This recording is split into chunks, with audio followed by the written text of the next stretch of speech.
Hello दोस्तों, एक बार फिर से आपका स्वागत है आज की हमारी नई कहानी में।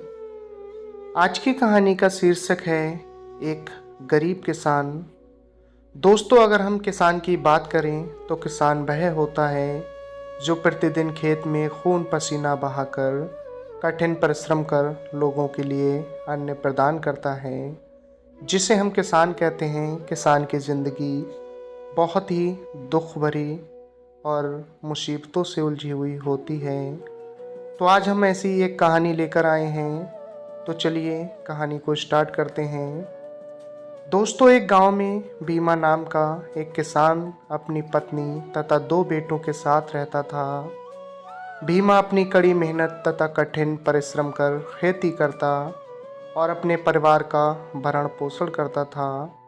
भीमा किसान के 2 बेटे थे, जिनका नाम धीरज तथा नीरज था। लेकिन वे दोनों अपने पिता के कृषि कार्यों में किसी भी प्रकार का योगदान नहीं देते थे। भीमा और भीमा की पत्नी शकुंतला दोनों खेत जाकर कड़ी मेहनत से खेती करते थे और खेती से जो भी मुनाफा होता वे अपने परिवार का पालन पोषण तथा अपने दोनों बेटों की शिक्षा पूरी कराते थे।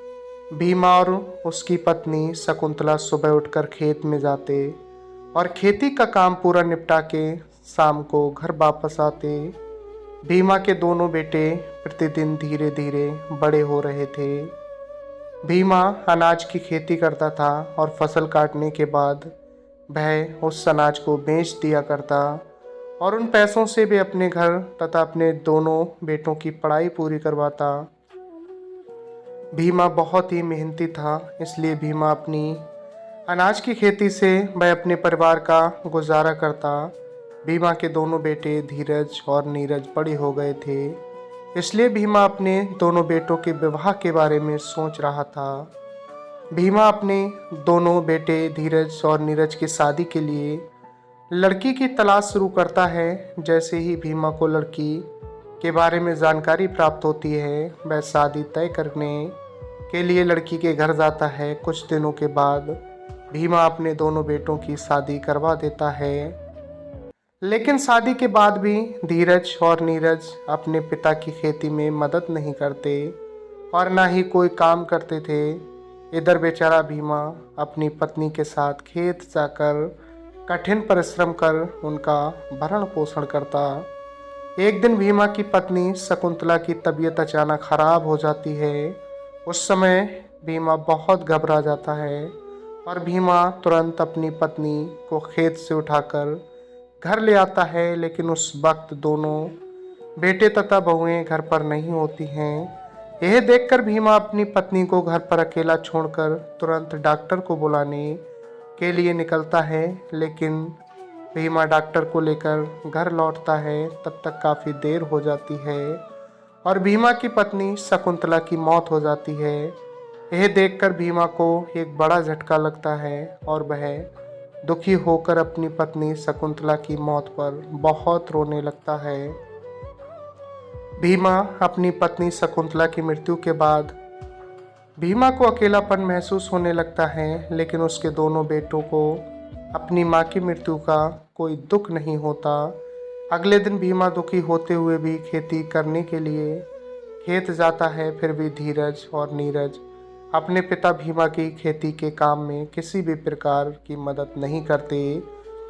भीमा अपनी पत्नी की मृत्यु के बाद अकेले ही खेती करता है और उसके दोनों बेटे तथा बहुएं घर पर आराम से खुशी खुशी रहते हैं और खुशी से खाते हैं।